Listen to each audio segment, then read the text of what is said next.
Join me today as we travel to Lady Day Farm in Port Perry and meet farmer Nico Fattori. We're going to be coming back to the kitchen and making an essential chicken broth, then using that chicken broth to make a pastina soup. Join me.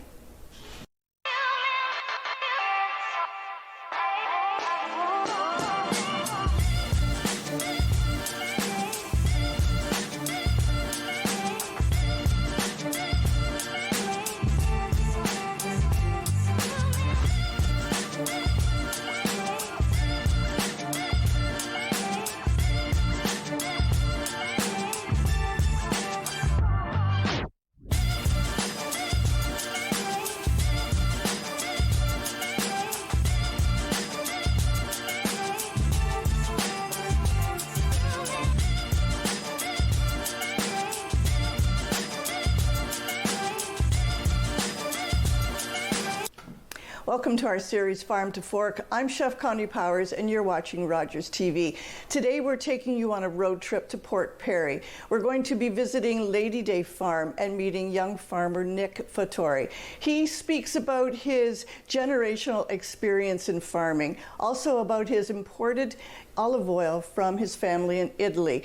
We are going to be creating a very essential, basic recipe that every cook should know. We're going to be making a chicken soup. Nick raises chickens and he has eggs, he has some sheep, that's a future project.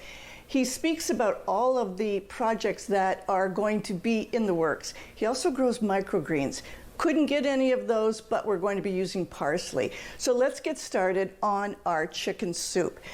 It's so basic. You want to start off with fresh ingredients. Right now, the farm markets are full, and here's what we have. We have ribs of celery, we have onion, I put a little tomato, we have garlic, parsnips from the Bob Cajun Farmers Market, we have carrots from the Bob Cajun Farmers Market, and we have fresh parsley and thyme from my garden. So let's get started. I am going to be using chicken leg quarters, so I have the water that's starting to boil. So I have 3 leg quarters to about 9 to 10 cups of water.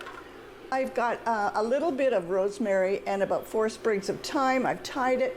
You don't want that floating later, so I'm going to remove it. We put that in. We're going to be putting salt, pepper. This is my salt, pepper, garlic powder mix. And some kosher salt. You can season it to taste. I'm going to put in a full teaspoon, maybe teaspoon and a half. As I am making my broth, I'm also going to be starting to cut the vegetables that go into the finished product. We start off with some garlic. Garlic from my garden. Now's the time you want to start thinking about garlic if you want to start growing it. And then we're going to start with some onion, fresh onion. So I'm going to do half the onion in the broth. And then I'm going to prepare some of the onion for the finished product. And then we're going to be making a pastina soup. It's also called an Italian penicillin soup. Doesn't sound very appetizing, but the method behind, or the message behind that is that it is healing. We want celery. What you want to do with your celery is find the inside where the leaves are. This is where your flavor is. Take a couple ribs for the finished product, but those leaves, put that in your broth. All of this parsley is going in. You cannot make chicken broth without parsley. I've saved some because that's going in my finished product. All right, these I've used for something else. You can see I shredded it, so they're perfect for the broth. Chunks. So something you can't make soup without is thyme, parsnips, and parsley. That makes your soup. If you buy those boxes of broth, check out the sodium in them. It's not that hard to make a lot more. Something I do and not everyone does, I put a tomato. It gives it a nice depth, a nice acid. This tomato is going to go in. Again, this is for the broth, so put it in whole.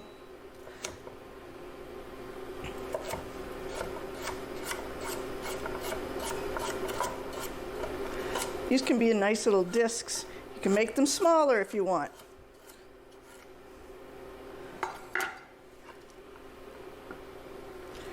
And see how easy this is? I'm going to have my finished vegetables ready to add when my broth is done.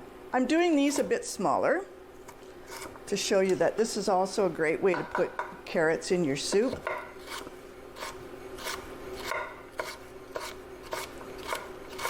If you've got children eating this, they're more apt to take a little quarter than a half moon or a full disc. Okay, this will go in my soup. That's a little bit too much. I'm going to put the rest in my broth. And there you have it. I have put chicken, water, seasoning, and then all my aromatics and my vegetables. That's in there ready to cook. This should simmer. This is an all-day thing. This is when your kitchen needs to smell delicious. This should simmer for about 2-3 hours on a low simmer. We're gonna let that go. We're gonna take a short break and we'll be right back.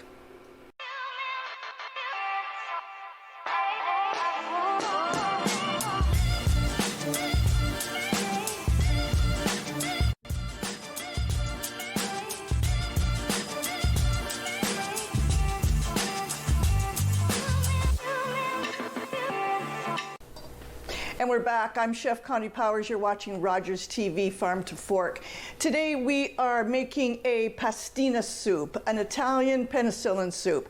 And we are visiting Lady Day Farm in Port Perry. And we're meeting Nico Fattori, the Italian farmer that raises chickens, eggs, and microgreens. He grows microgreens. He took us on a tour. We decided to do an essential today. We made this stock, we've got that on, and we put chicken leg quarters, about 8, 9, even 10 cups of nice cold water, and then our aromatics, our seasoning.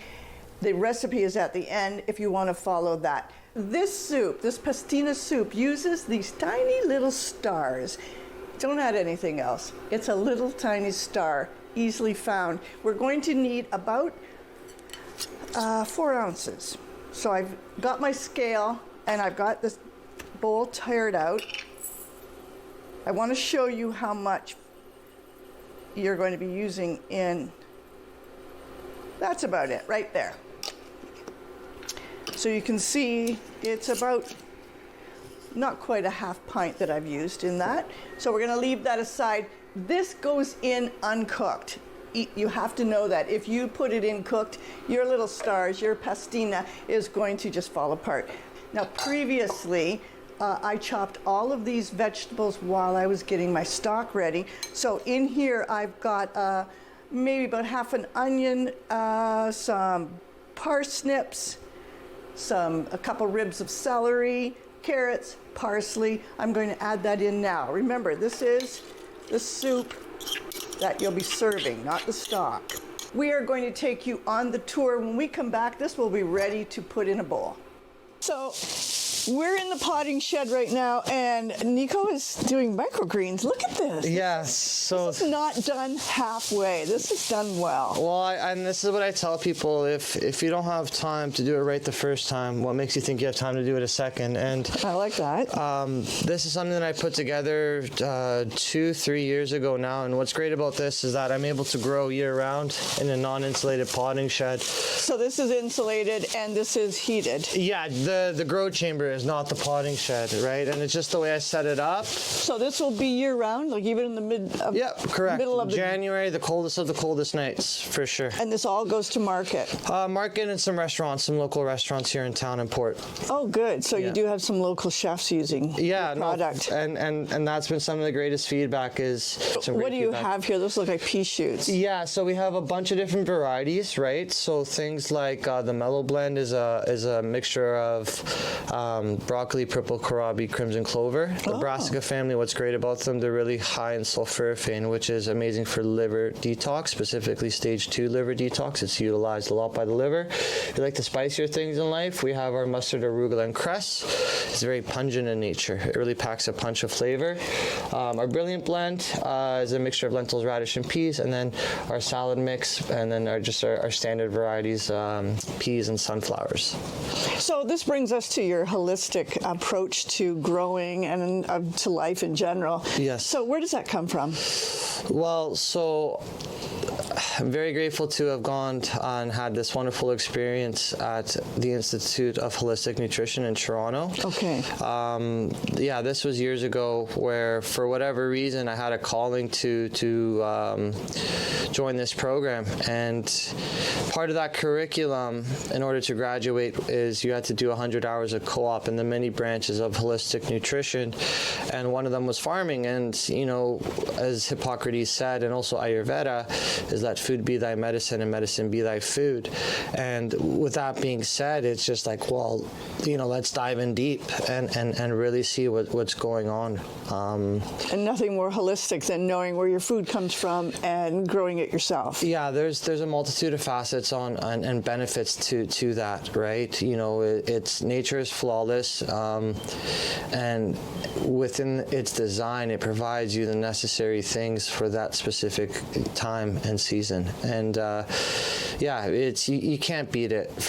Time and time again, nothing beats you know, a freshly pulled carrot, or you know, a freshly cut head lettuce, right? Well, I noticed that you've got some raised beds outside. We're going to go look at that. So you produce some of your own vegetables, and then you sell that at farmers markets as well. So specifically the garden beds outside, which we'll take a look at. Again, this is my first year in operation, but even with such a small garden, I tell people all the time, you can do so much with it. It's really about dialing in your successions, you know, really honing in on the staples, and yeah, just you know, having your timeline dialed in. Unfortunately, it's near the end of the season. It is the end of the season. So outdoor farmers markets are done, and with that, so are the vegetables. And you know, this is one thing in Canada, you know, even in North America, if you will, but Canada especially, it's, yes, the growing season is short. But, you know, this also provides you with the opportunity to embrace things like preservation, fermentation, to really provide you the proper nourishment. It's tongue-in-cheek when you go to the grocery store, and especially as a farmer, seeing the difference, tasting the difference, knowing the difference, and, you know, you're paying at a premium price for something that's totally void in nutrients and in energy. And that you could have done yourself. Yes. But let's talk about that, because as a young man, you just don't learn this on the fly. You've been brought up with some of these things. So your Italian background, how did that influence the way that you grow, preserve, and think about food? So this is some of the greatest memories I have are with both of my grandfathers in their garden. Yeah, my Nino Luigi, you know, climbing his grapevines, and him teaching me about different vegetables, and my Nino Nick, you know, pulling out a fresh cucumber and slicing it, and a little bit of salt and pepper, and it was the best thing you could ever have. And you know, my birthday, it was it's one of two things that always occur on my birthday. It just depends on how the calendar comes around each year, but it's either Nico, wake up, let's go to school, or Nico, let's wake up and go make tomato sauce. So that's something that's been very much a tradition, and as I've gotten older, it's something that I really look forward to. You know, it's so important, and my Nino Luigi would always say that, you know what, you cannot beat what's made at home, and it's the sauce, we even make our own wine. wine, we make our own cold cuts, like soppressata, capicolo, and sausage like that, right? Yeah, there's so much food steeped into the Italian lifestyle that you can see where that influence has come from. Do you still have your grandparents? So I'm still lucky enough to have both of my grandmothers, and they've been also. Are they cooks? Yeah, they've continued to be a massive influence in my life for sure. There's again with me starting up my own operation this season. These garden beds here, they were full of different varieties of tomatoes, peppers, and everything like that, just to see what's pest and disease resistant, to see what worked, what didn't, what's drought resistant, all these things that with climate change or global warming, whatever if you will, with things changing, I just want to see what's going to work and what's not going to work. And the reason for this is I'm going to be eventually opening up the farm for CSA and expanding. Oh, good. Yeah. I didn't know if you had CSA program yet or agritourism. Sure. Eventually, but if this is your first year, you have to grow with that. So for me, the most important thing is get to know your farmer, meet your meat, and transparency is key for me. Especially there's nothing more fulfilling than having customers that I meet at market come to the farm and see where their eggs come from, see how their meat birds are raised. Yeah. This is quintessential. Lady Day Farm is a no-till regenerative farm embracing permaculture principles, and it's through that where it believes that one hand washes the other. It's a full circle system.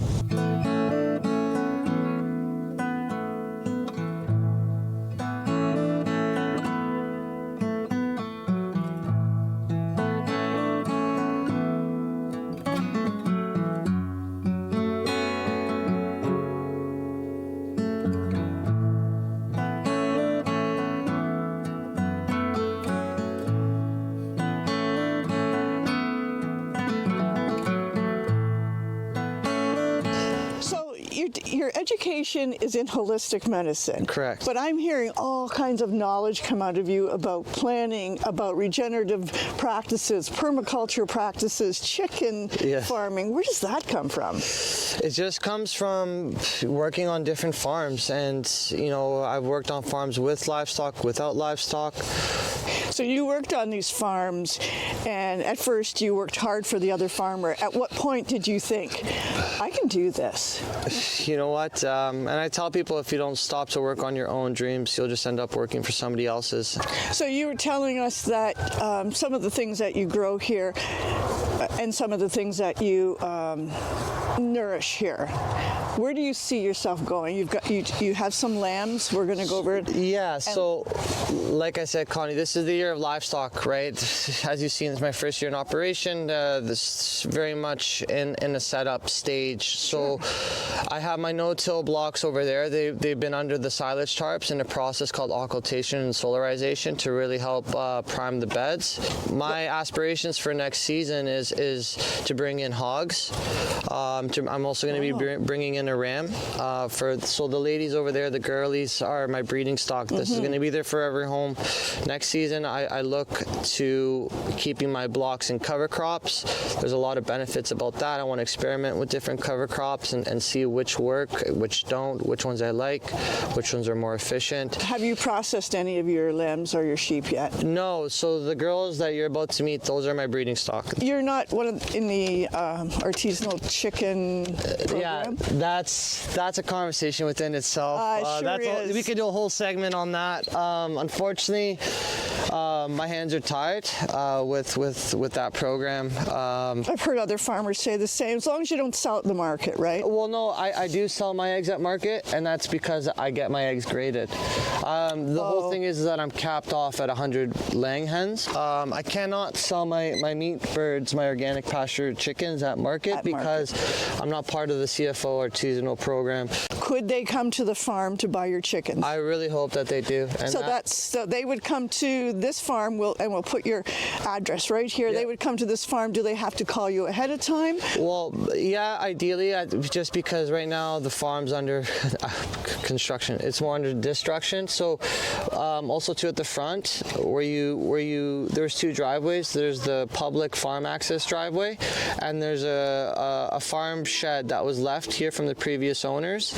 And this winter, one of the many projects that I have on the list is that I'm going to be laying the interlock in there and then opening up that farm store to have customers come. You see spring as being the farm store available. Yeah, of course. Well, fingers crossed, right? Fingers crossed. Well, I hope so too. Yeah. So they can find you at Uxbridge Farmers Market. Correct. Port Perry Farmers Market. Correct, yes. And at your own farm. Correct. If we didn't have you and we didn't have the young generation deciding to do this, all our old farmers would die out. Well, and this to me, Connie, is like the biggest thing, because people are talking about food security. Well, the biggest food security that you can, to really like help is with that is, us young farmers, it's so difficult to get into the business. A lot of these old time farmers, their kids do not want to take on their operations, understood.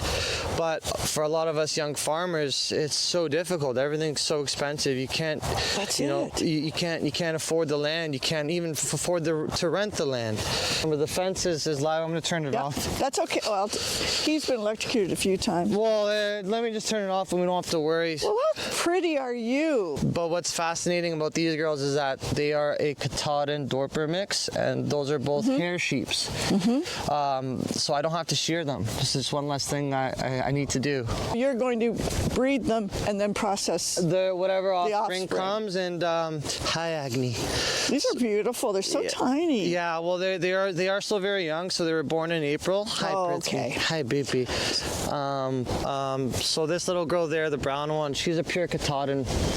And that's little Tulsi. So I got there and I was picking up my girls, and she was looking at me and I was looking at her. I didn't say anything at first. And it's love at first sight? Yeah. And they were humming and hawing, going back and forth. But after they heard my intention with what I want to do with them, and how this will be their forever home, they decided to let her come home with me, which she's been doing awesome. Hey, little Tulls. Hey? Hi, girlies. Hi, babies. They're pretty, aren't they? Yeah, no, they're gorgeous. I mean, if sheep can be pretty, they are. Right? They're super unique. Hey, girlies. Hi, babies. Hi, Tulls. Yeah, you do build well.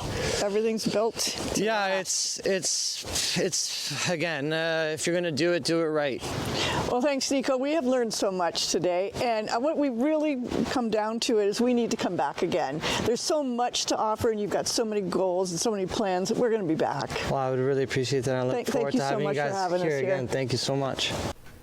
And we're back. That was a great tour. If you would like to meet up with Nico and buy some of his microgreens and some of his chicken and eggs, you can, first of all, go right to his farm gate. You can also find him at the Uxbridge Farmers Market. The good news about that market, it is open all winter on Sunday, I think 9 to 1. It's in the Uxbridge Arena building, and you can also find him from May to October at the Port Perry Farmers Market. Both are really good markets to browse around.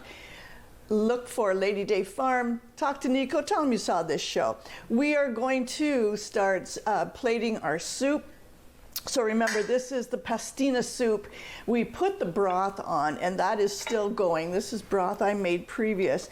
So something that I forgot to mention before is I put the rind of a Parmigiana in this soup. So you're going to see that, you're going to smell, if you were here, the soup, and you're going to see a creaminess that not only from the cheese rind, but also from the pastina. So you don't, I'm going to take it out, you don't pre-cook it, and you'll see there's a beautiful creaminess to this. I'm going to put a little bit more broth. You can remove that rind if you want. I leave it in just for when it's reheating. We're going to just put in a little bit more Parmesan cheese on the top. This is a soup that's great for a cold day, and it's great for if you're just a little under the weather. Everything in here, every Nona will tell you, this is going to make you better. Thanks for joining us today. This is a little hot for me to sample. It'll be cooled down and I will sample it. Until next time, keep cooking.